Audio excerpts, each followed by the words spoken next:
Baik, kita mulai. Assalamualaikum warahmatullahi wabarakatuh. Waalaikumsalam warahmatullahi wabarakatuh. Raditu billahi robba wa bil islami dina wa bi muhammadin nabiyya wa rasula. Rabbi zidni ilma warzuqni fahma.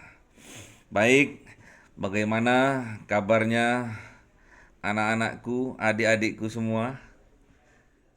Alhamdulillah baik Ustaz. Nggih. Alhamdulillah.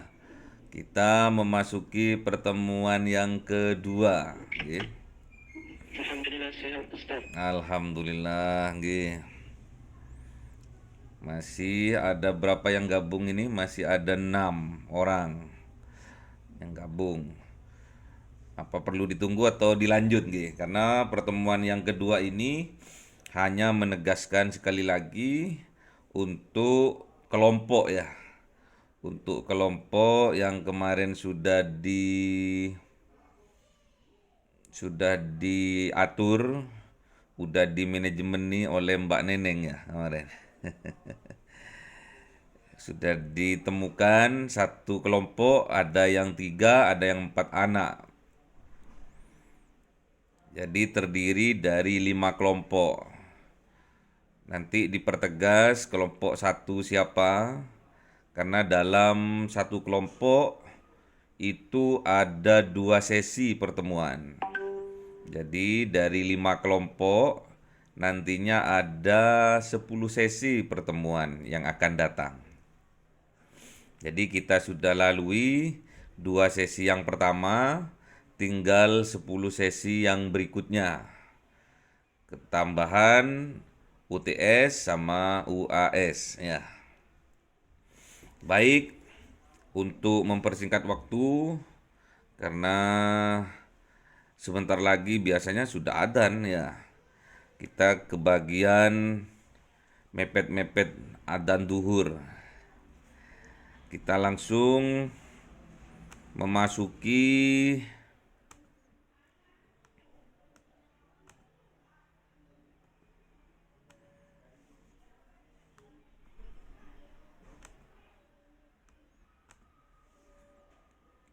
sudah bisa terlihat ya.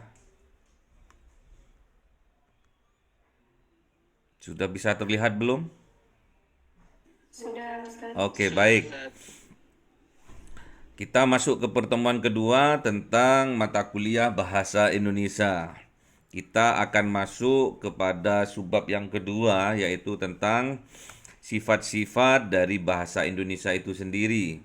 Di sini dijelaskan bahwasanya ada 7 sifat dari bahasa Indonesia. Yang pertama, bahasa Indonesia itu bersifat indah. Jadi bahasa itu memang indah ya. Apalagi bahasa cinta ya. Sudah pernah cinta-cintaan belum ini? Hah? Belum Ustaz. Masa nggak cinta sama Allah? Hah? Masa nggak cinta sama Rasulullah? Hah? Itu beda Ustaz. Kita akan belajar untuk bisa mencintai ya.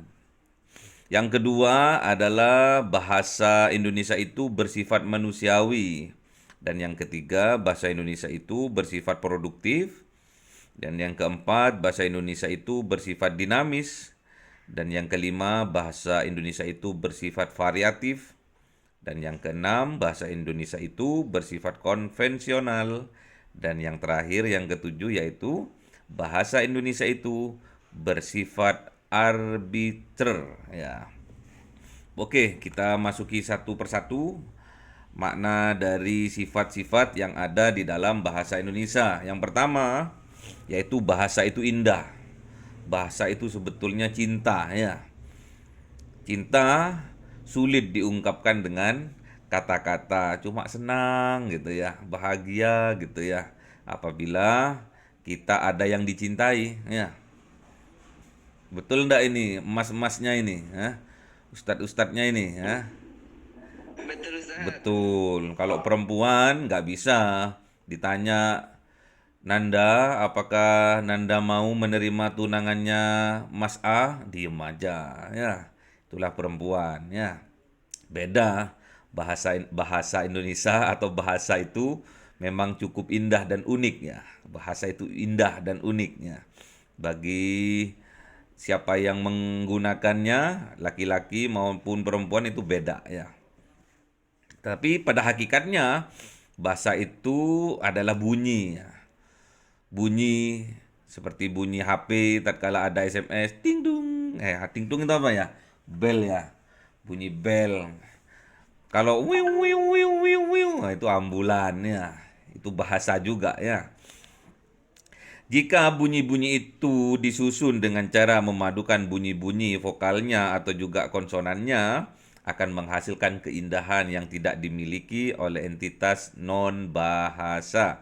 Sebagai contoh, perhatikan panduan bunyi-bunyi dan persajakan berikut ini. Mas, ini sering kita waktu kecil main-main apa itu ya, petak umpet apa itu kan, kita sering siapa yang kalah, siapa yang menang, siapa yang jadi, siapa yang enggak, itu dengan hum pimpa alayum gambreng itu ya. Tulisannya apa benar atau seperti itu saya kurang paham. Apa ada yang tahu maknanya hum pimpa alayum gambreng? Ada yang tahu enggak maknanya apa? Ternyata hum pimpa alayum gambreng itu susunan bunyi tersebut tidak memiliki makna, namun dapat dirasakan keindahannya. Seperti apa ya? Kalau kita ketemu, just hello. Hai, hai. Apa itu maknanya? Hai. Kalau di bahasa Inggris, apa itu? Kalau bahasa Inggris, nyapa itu apa? Contohnya kalau bahasa Inggris. Ada yang paham enggak? Sapaan dalam bahasa Inggris ada enggak? Ada yang paham enggak ini? Ini kan udah bahasa Inggris kemarin sudah ya? Semester kemarin sudah ya? Belum ada Ustaz. Oh, belum ada. Bahasa Arab ya? Belum. Bahasa Arab.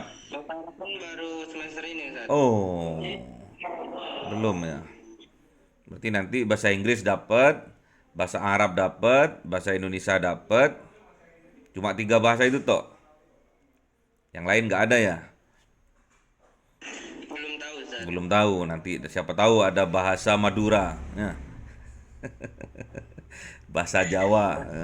Bahasa Jepang Ustaz. Bahasa, bahasa Mandarin ya. Yang lagi ngetren juga sekarang yang sejajar dengan bahasa Inggris adalah bahasa Mandarin atau bahasa Cina. Ya. Ada yang pernah kursus bahasa Cina?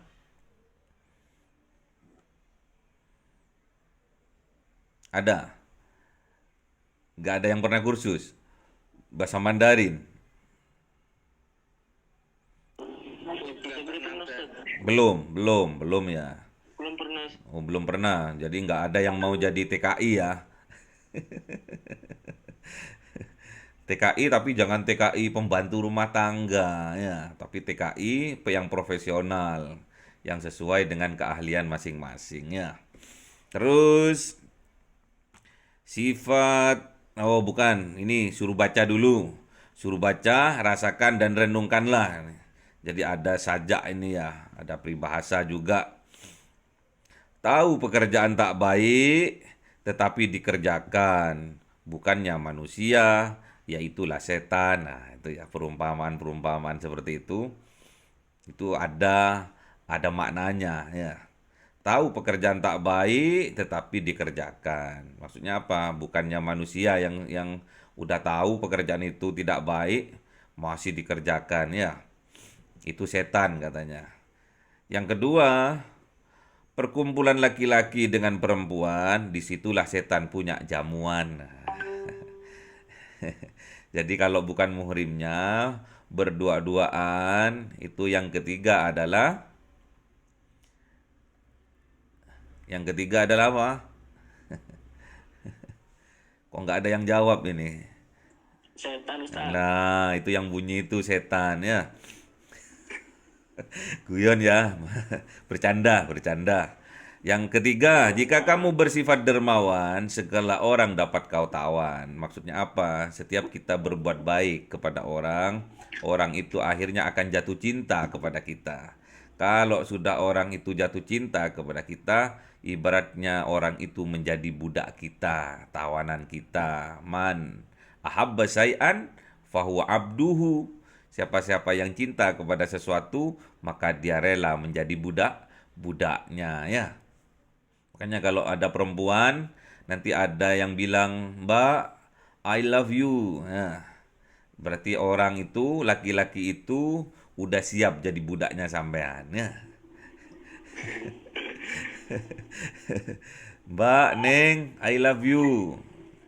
Aku cinta kamu." Mereka sudah merelakan dirinya untuk menjadi budak ya. Coba disuruh apa itu mau itu pasti. Asalkan mendapatkan cintamu katanya gitu ya. Dan yang terakhir, jika kamu bersifat murah, segala manusia datang menyerah. Jadi memang sifat pemurah yang Allah berikan kepada kita itu hanya sebagian kecil aja. Hanya 1% saja. Tapi di semua makhluknya ada sifat pemurah itu ya. Termasuk manusia, termasuk hewan dan lain sebagainya. Yang kedua dari sifat bahasa Indonesia itu yaitu manusiawi. Menurut Komska ini dalam Pateda tahun 90 berpendapat bahwa anak yang lahir ke dunia ini telah membawa kapasitas atau potensi bahasanya sendiri-sendiri. Jadi kalau lahir di Batak, logatnya ya logat Batak. Ya, kalau lahir di Madura, logatnya Madura. Kalau lahirnya di Jawa, logatnya Jawa. Ya. Kalau lahir di Pontianak, ya logatnya Pontianak. Kalau lahirnya di Papua, ya logatnya Papua. Ya. Kalau lahirnya di mana lagi? Di Kalimantan, Balikpapan, ya logatnya di sana. Ya. Contoh jika kita memperhatikan perkembangan seorang anak kecil misalkan ya dari dia belajar vokal a, i gitu ya. Ini kok rame nih.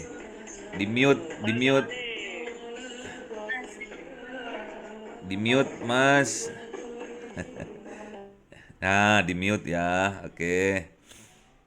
Dari belajar tapi kita sebagai orang tua paham apa yang dimaksud anak kecil itu. Misalkan dia pingin maem a gitu ya. Tapi kita sebagai orang tuanya paham makna dari yang anak kita keluarkan dari lesannya apa dari mulutnya itu apa. Itu bahasa itu sifatnya adalah manusiawi ya.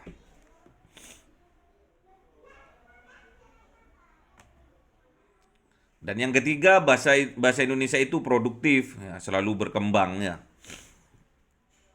Selalu menghasilkan terus-menerus dan akan dipakai secara teratur untuk membentuk unsur-unsur baru. Bahasa memiliki ada 3 unsur, diantaranya fonem, morfem, dan kalimat. Nanti ada ya di bab berapa itu? Bab 3 mungkin, dari kelompok 3 mungkin nanti yang akan membahas ini ya. Terus bahasa itu dinamis, sejalan dengan sifat manusia pada bahasa. Sifat dinamis pada bahasa mengikuti sifat manusia juga yang selalu potensinya berubah-berubah ya. Perubahan misalkan di sini adalah contoh perubahan ejaan dalam bahasa Indonesia. Nabil Imdadillah, tolong di-mute ya, di-mute. Oke, yang pertama contohnya Suwera Baja itu terus berubah menjadi Surabaja yang akhirnya sekarang sudah pakem Surabaya ya. Terus yang kedua Buejangan. Terus jadi Bujangan akhirnya yang sudah pakem sampai sekarang adalah Bujangan ya. Cuma tulisannya aja. Tulisannya aja yang nggak sama, namun dalam pengucapannya sama. Walaupun tulisannya Surabaya, tapi orang-orang dulu pada saat itu tetap bilangnya Surabaya. Ya. Terus mencuci tulisannya mencuci, nah, itu mencuci ya. Itu berubah dinamis namanya ya, sesuai dengan perkembangan manusianya itu sendiri ya. Dan yang keempat, bahasa yang kelima ya. Yang kelima, bahasa Indonesia itu variatif ya. Ini nanti juga ada di kelompok 4 mungkin kalau nggak salah ini. Bahasa itu memang milik manusia sehingga bahasa mengikuti apa yang diinginkan manusia ya. Menurut Kerr ini bahwa ada 3 istilah yang perlu diketahui sehubungan dengan variasi bahasa. Yang pertama adalah ideolek, dialek. Yang kedua dialek. Dan yang ketiga ragam. Jadi dialek adalah variasi bahasa yang bersifat perorangan. Misalkan medok, kalau Jawa medok, Madura juga, Bali ya beda-beda ya dalam pengucapannya. Jadi juga manusia juga dengan perkembangan zaman dan juga kebiasaan di suatu daerah bisa juga merubah dialek ini. Dialeknya itu bisa berubah. Jadi nggak medok, bahasa kesehariannya itu nggak tampak gitu ya. Yang kedua, dialek adalah variasi bahasa yang digunakan oleh sekelompok orang. Jadi ada kelompok misalkan di Madura. Di Madura itu ada 4 kabupaten dan setiap kabupaten itu nggak sama bahasanya ya. Ada mirip-mirip lah gitu ya. Terus yang terakhir yaitu ragam, yaitu variasi bahasa yang digunakan dalam situasi tertentu, kelompok tertentu juga ini mempengaruhi. Misalkan di sebuah pesta, misalkan pestanya orang Cina, misalkan walaupun bahasa Indonesia yang dipakai, namun dialeknya itu beda ya. Dicampur-campur, ada yang dicampur bahasa Jawa, ada yang dicampur bahasa Cina, ada yang dicampur bahasa Madura misalkan, ada yang dicampur bahasa Padang atau lain sebagainya ya. Dan yang keenam, bahasa itu konvensional. Konvensi ini bermakna sepakat atau kesepakatan. Jadi kesepakatan kalau kita memang seperti kemarin, tatkala kita tidak bisa offline misalkan, kita online. Kalau kita online, ini namanya daring atau luring ini. Itu kan beda ya. Daring ya. Jadi pertatapan kita kuliah online ini namanya daring. Kan sebelumnya nggak ada. Anda kan nggak tahu apa itu daring ya. Karena kita sepakat kalau kita pertemuan lewat online, kita sepakat itu daring, ya jadilah kesepakatan itu terjadi ya. Terus kalau offline atau apa itu? Offline, luring. Ya, pokoknya lah gitulah ya. Jadi tergantung dari kesepakatan dalam sebuah komunitas atau bahasa-bahasa gaul. Apa contohnya bahasa-bahasa gaul? Lu, gue. Oh, itu kan. Lu itu kamu, gue itu aku. Tergantung komunitasnya ya. Tergantung pada komunitasnya masing-masing. Dan yang terakhir, bahasa Indonesia itu arbitrer. Sifat konvensional para pengguna bahasa menimbulkan sifat arbiter pada bahasa. Arbiter ini bermakna sewenang-wenang atau sesuka hati kita sehingga tidak dapat dijelaskan berdasarkan pertimbangan logika atau nalar kita. Contohnya apa ya? Lambang misalkan, lambang. Kalau ngangkat jari tengah apa maknanya gitu kan? Misalkan kurang ajar lu, nah, itu kan nggak masuk. Apa hubungannya jari tengah sama kurang ajar lu? Itu nggak ada, nggak masuk di logika kita. Misalkan juga kita misuh-misuh misalkan sampai bawa-bawa orang tua, bawa-bawa alat kelamin orang tua, ibu kita apa gitu kan. Itu juga nggak masuk dalam logika kita. Tapi ada ya. Ada. Memang di masyarakat kita yang majemuk pasti punya seperti itu ya. Kalau orang Jawa misalkan jam apa gitu ya. Kalau orang sana apa, kalau orang mana Sumur Putih apa itu beda-beda ya dari setiap setiap wilayah itu beda-beda ya. Oke, sekian terima kasih. Gunakan bahasa Indonesia yang baik dan benar ya. Sekarang siapa yang mau menerangkan, siapa yang menjadi kelompok satu, siapa yang menjadi kelompok dua, tolong dicatat masing-masing karena berkaitan dengan halo berkaitan dengan bab-bab yang akan dibahas minggu depan ya. Yang menjadi kelompok satu siapa saja, nanti babnya yang akan dibahas sesuai dengan 5 tema yang sudah diberikan kemarin ya. Ada yang ditanyakan?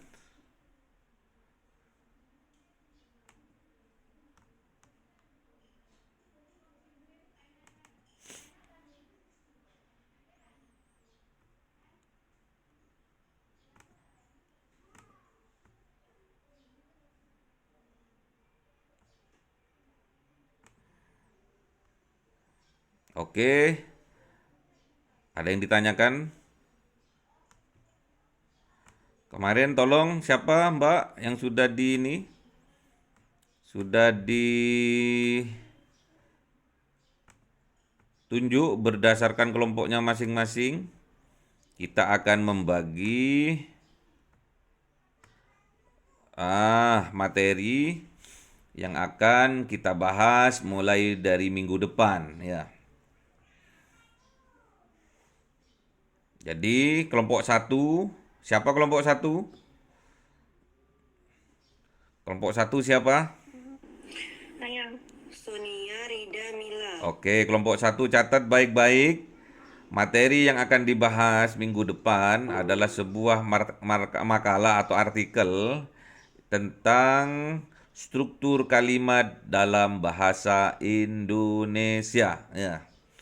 Struktur kalimat dalam bahasa Indonesia dibahas sedetail mungkin. Untuk pertemuan berikutnya harus ngasih contoh-contoh atau cerita atau artikel yang memang berkaitan dengan struktur kalimat dalam bahasa Indonesia. Jadi nanti download contoh artikel atau apa yang mengupas tentang struktur kalimat atau contoh-contoh yang termasuk dalam struktur kalimat dalam bahasa Indonesia ya. Terus kelompok 2 untuk minggu berikutnya yaitu tata bahasa dalam bahasa Indonesia. Dan untuk minggu yang pertemuan yang berikutnya kelompok 3 kosakata dalam bahasa Indonesia. Mudah-mudah ya. Harus kalian dapat 100 ya. Saya pilihkan memang yang mudah-mudah ya. Yang keempat, kelompok yang keempat yaitu pengucapan dalam bahasa Indonesia.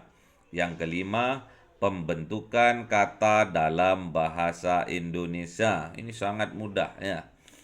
Cari pengertiannya, cari sejarahnya terserah. Nanti untuk pertemuan yang berikutnya setelah selesai dari perkelompok maju semua, nanti pertemuan berikutnya adalah memberi sebuah contoh ya. Contoh kalimat, contoh artikel, contoh apa, dan digarisbawahi nanti. Menandakan bahwa apa yang Anda lakukan, yang Anda kerjakan, Anda betul-betul paham ya. Ini sangat easy. Very very easy ya, sangat-sangat mudah ya. Jadi harus dapat 100 semua ya. Nanti ada UAS, setelah materi ini selesai, 5 kelompok maju pertama, nanti ada UTS dulu. Nanti baru dilanjutkan percakapan santai dengan menampilkan artikel atau makalah, hasil buat sendiri boleh, hasil download boleh. Baru nanti terakhir, setelah selesai semua ada UAS ya. Ini buat laporan bahwa kita dalam kelas memang betul-betul aktif. dalam diskusi, betul-betul aktif antara yang presentasi dan juga yang menanggapi ya, termasuk dosen pengampunya. Oke, ada pertanyaan? Ini kalau ada pertanyaan silahkan sesuai dengan kelompok masing-masing. Sangat-sangat mudah, nggak mudah, nggak ada yang sulit ini, mudah semua. Jadi nggak usah, kok aku besok, kok aku nggak. Namanya mahasiswa harus berani, ya, harus berani belajar untuk berani, berani bertanggung jawab, berani jujur, berani mengakui kalau nggak paham, berani, pokoknya harus berani. Akhirnya Anda akan menguasai itu apa bahasa Indonesia ya. Padahal bahasa Indonesia ini mulai dari kita SD, bahkan dari kita TK sudah diajarkan. Sampai SMA juga diajarkan. Sampai sekarang kuliah juga masih diajarkan. Sebetulnya simple bahasa Indonesia itu ya. Nanti akan dibawa pada tahap pelaporan akhir tatkala pembuatan skripsi bagi yang S1, bagi yang S2 nanti ada namanya laporan tesis. Nanti bagi yang S3 ada yang namanya laporan disertasi ya. Ada yang laporannya kualitatif, ada yang kuantitatif, ada yang mix antara kuantitatif dan kualitatif ya. Kalau bisa nanti akhir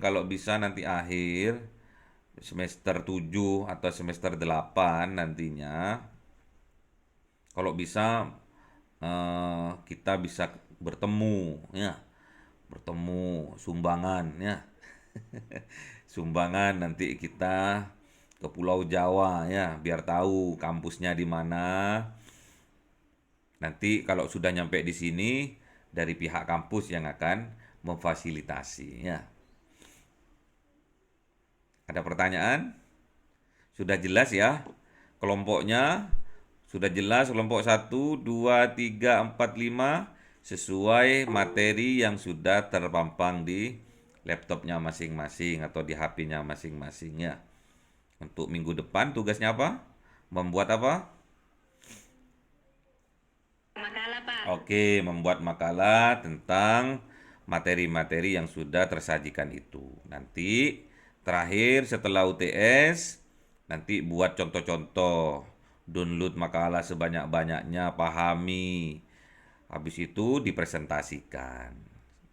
Ustadz harapkan dari setiap kelompok yang terdiri dari 3 sampai 4 anak ini harus aktif ya. Jangan cuma satu orang yang menjadi presenter, harus aktif ya. Semua ikut bicara, ikut urun rembuk di situ. Kenapa?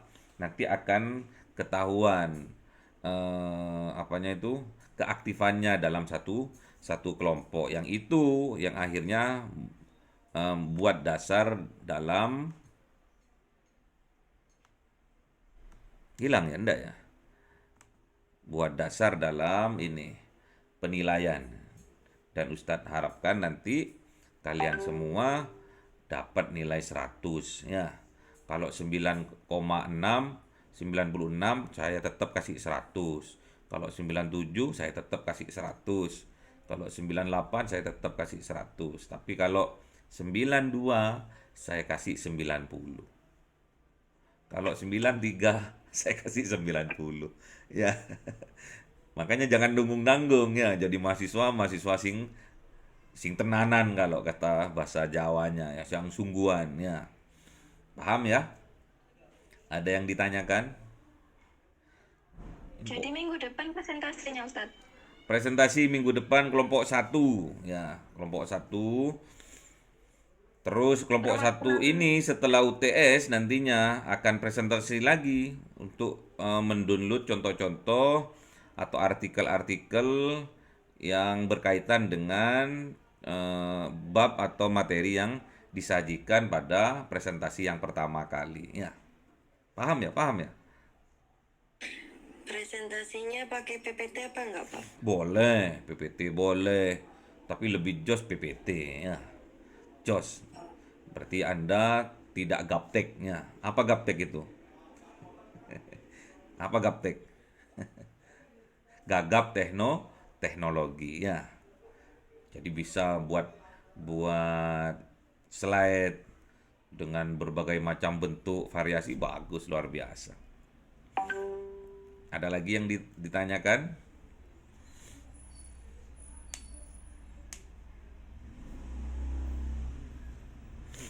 Ada yang ditanyakan lagi? Sudah ya? Sudah dibahas dari 5 materi untuk 5 kelompok. Dari yang pertama hanya buat makalah atau artikel saja, makalah mulai dari sejarah atau apalah. Nanti setelah UTS baru kita pemahaman langsung dengan prakteknya. Kita download sebuah makalah atau artikel nasional maupun internasional, kita bahas nanti ya, sesuai dengan materinya masing-masing. Ada yang ditanyakan? Mbak Neneng, ada yang mau ditanyakan Mbak Neneng? Mbak Vina, Mbak Leni, ini Mbak Leni ini termuda ya.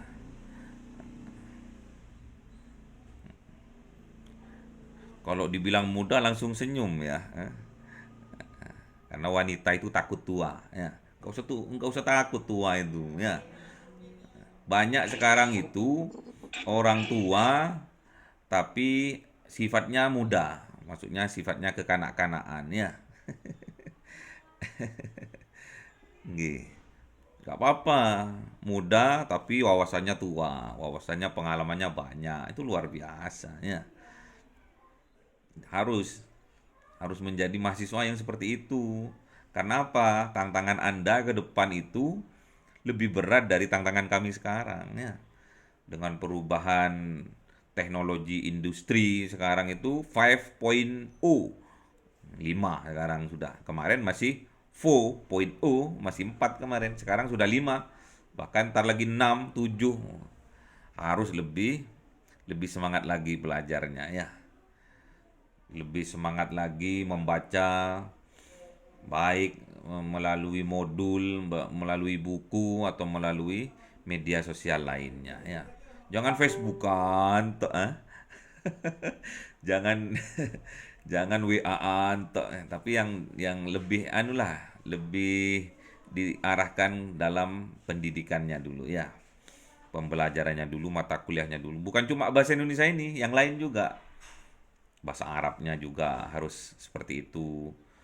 Ada zakat dan pajak juga, terus apa kemarin tuh, statistika ya, ada statistika. Udah masuk belum ya? Ini luar biasa ini, yang masuk kali ini luar biasa. Kalau yang kemarin kayaknya cuma 12, 10 ya, sekarang ini udah lebih dari 15 sepertinya. Alhamdulillah Ustaz. Nggih. Alhamdulillah. Nggih. Ada yang mau ditanyakan? Ini ceweknya ini kemarin 5 ya, kok sekarang tinggal 2 ya? Ini aku siapa, Ustaz? Oh, Rida, Mbak Rida. Nggak ada wajahnya, nggak ketahuan. Pakai cadar ya?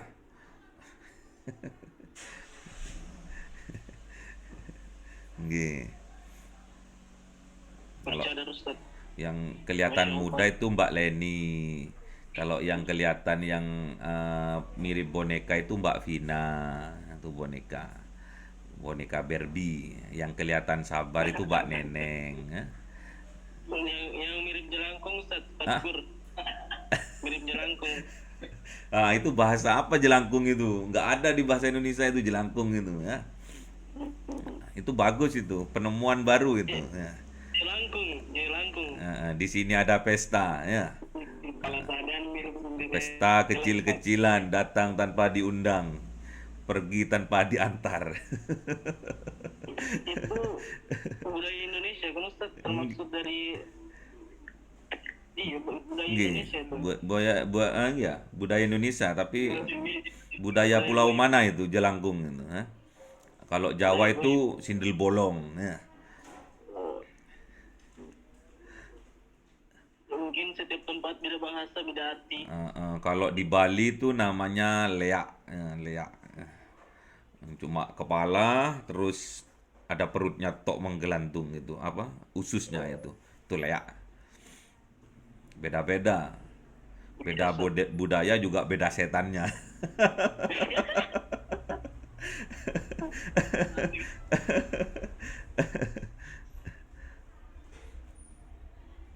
Ada yang mau disampaikan lagi? Silakan. Kemarin ada yang nanya tentang nikah ya. Siapa yang nanya tentang nikah kemarin? Kok lupa saya. Ustadz, nikahnya tahun berapa? Umur berapa? Katanya. Loh, kok nanya Ustadz? Ustadz itu nikahnya umur 24.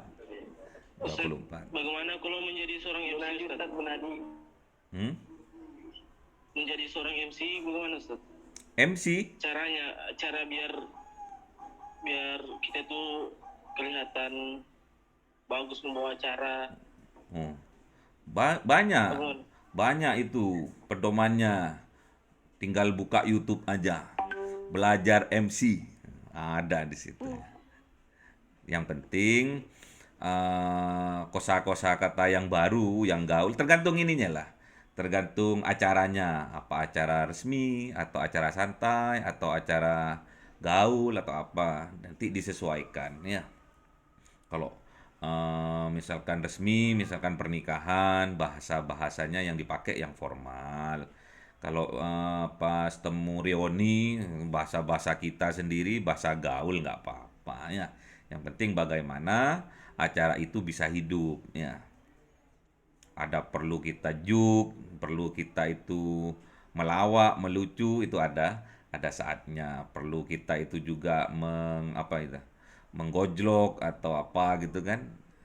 Walaupun di acara resmi, kalau sistemnya masih formal, gojlokannya formal, misalkan pas waktu itu pengantinnya lagi termenung, apa digojlok ya. Biar apa hidup. Yang penting MC itu bagaimana bisa membawa audien atau penonton atau jamaah itu biar semangat dalam mengikuti acara yang sedang berlangsung ya. Saya belum pernah jadi MC itu. Coba-coba, Ustaz. Saya cuma pernah jadi pembawa acaranya ya. Jadi yang diundang itu saya. Ngomong. Kalau jadi MC itu belum pernah saya itu. Jadi muadzin pernah. Jadi kalau jadi MC enggak ya. Belum pernah. Cuma Belum pernah, Ustaz. Sudah pernah, Ustaz. kenapa? Khutbah. Khutbah itu di Amam Islamic House itu ada banyak khutbah saya di situ. Mulai dari Idul Fitri, Jumat, Idul Adha, semua ada. Tinggal di YouTube. Di YouTube yang Amam ya, yang Amam, yang asrama mahasiswa Nama Agung. channelnya, Ustaz? Amam, Nama channelnya? Amam, Amam Islamic House. Ya. Amam Islamic House. Terima kasih Amam. banyak, Ustaz. Nah, nanti ada di situ cari khutbah Idul Fitri, Budiono Santoso, ada semua situ ya. Khutbah Idul Adha, khutbah Jumat, ada semua di situ. Terus pengajian sekarang tafsir lagi nyampe surat An-Nisa ya, surat perempuan ya. Perempuan. Nggak ada surat Ar-Rijal. Surat laki-laki nggak ada. Ya. Jadi di situ dijelaskan semua di situ tentang pernikahan juga ada, tentang sifat-sifat wanita yang harus kita nikahi seperti apa yang baik, karena kewajiban orang tua terhadap anak itu diantaranya satu, memberi nama yang baik, nama yang mengandung doa ya. Yang kedua, memberi ibu yang baik, ibu yang solehah ya. Dan yang ketiga, memberikan kepada anak itu adalah ilmu keagamaan ya. ilmu pendidikan agama yang baik. Itu kewajiban orang tua terhadap anaknya. Kalau kewajiban orang tua itu terhadap anak tidak diberikan, itu namanya orang tua durhaka kepada anak. Ya. Jadi makanya sampean-sampean ini, anda-anda ini, kalau mencari calon istri, cari calon istri yang soleha. Karena apa? Itu kewajiban, bentuk pengabdian kita, bentuk rasa bangga kita juga terhadap anak-anak kita. Di antaranya ya 3 itu. 1, memberi nama yang baik. Abdurrahman, Abdurrahim. Terus memberi ibu yang solehah, yang baik juga. Yang rajin sholat tahajudnya, rajin sholat duhanya, baca Al-Qur'annya fasih, paham ilmu fikih, fikih agama, fikih kebersihan, fikih haid, fikih nifas. Pokoknya fikih sholat semua paham ya. Karena yang membuat anak soleh dan tidaknya itu tergantung ibunya ya. Bapaknya nggak tahu apa-apa bapaknya itu. Jadi wali-walinya Allah itu yang soleh-soleh itu karena ibunya yang solehah ya. Karena madrasatul ula itu ada di rumah ya.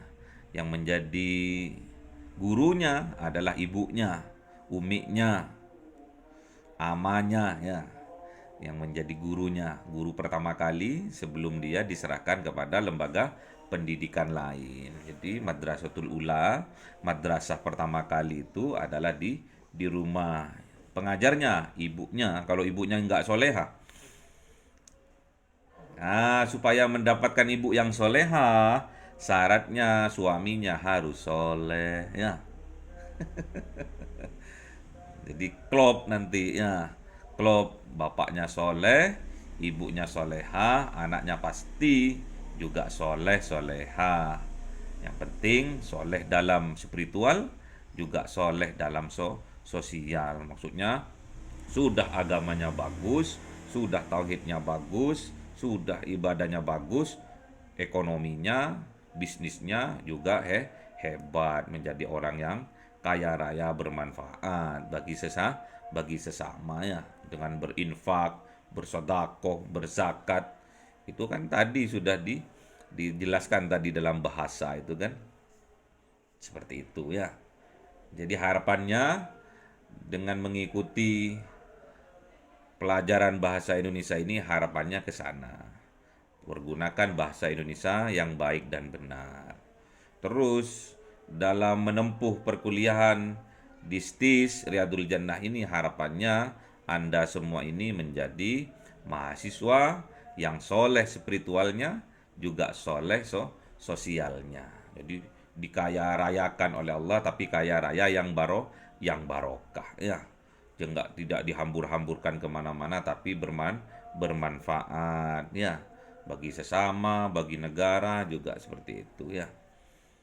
Jadilah peralon-peralonnya Allah yang besar-besar ya. Peralonnya Allah yang besar-besar, penyalur-penyalur kebaikan dari Allah. Jangan sampai apa yang kita lakukan ini baik, itu merasa bahwa kita yang baik. Bukan, kita ini hanya peralon saja ya. Cuma wasilah saja. Semua kebaikan asalnya dari Allah. Ma'asobaka min hasanatin fa minallah. Apa-apa yang terjadi kepada Anda dan itu dari kebaikan, ingatlah bahwa kebaikan itu asalnya dari Allah ya. Jadi nggak ada rasa ujub nanti dalam jiwa, dalam hati nggak ada rasa bangga diri ya. Apalagi sombong, membuat orang lain remeh ya. Bukan seperti itu, karena sering sodakoh menganggap orang lain miskin semua. Kita sodakoh karena itu perintah Allah, suruh keluarkan sebagian rezeki yang Allah berikan kepada kita, bukan karena kita baik, enggak. Allah yang maha baik, kita hanya wasilah kebaikan dari Allah. Kita dikayakan oleh Allah hanya wasilah supaya kita bisa berinfak sodakoh, bisa menyalurkan infak sodakoh kita kepada yang membutuhkan, gitu ya. Jadilah pembisnis yang betul-betul imannya kuat, jadilah pembisnis-pembisnis yang betul-betul IQ-nya kuat ya. Jadilah pembisnis-pembisnis yang betul kuat sosialnya, rasa prihatinnya terhadap sesama yang kekurangan, yang miskin, yang fakir, sehingga kesolehan spiritual kita meningkat, juga kesolehan sosial kita juga meningkat ya. Oke, ada yang dipertanyakan? Ada yang ditanyakan? Ayo, boneka Barbie, Mbak Vina, ada yang ditanyakan? Belum, Kak. Oh, belum. Oke, Mbak Neneng, calon ibu yang sabar, itu bahasa. Wajah ini bahasa ya. Wajah ini bahasa. Tatkala kita marah merah ya. Tatkala kita sedih murung, nggak ada cahayanya. Tatkala orang sabar ya seperti Mbak Neneng itu. Kalau sampean pingin tahu orang yang sabar ya Mbak Neneng itu. Kelihatan dari wajahnya ya. Kalau yang semangat tadi itu Mbak siapa itu yang semangat itu. Kalau yang baby fish ya Mbak ini, Mbak Vina ini. Seperti ini. Kalau Mbak Rida nggak tahu, cuma tulisan R ini nggak tahu. R itu apa maknanya, ruwet apa makna apa, apa maknanya apa nggak tahu. R tok Rida tok ya, nggak ada wajahnya ya.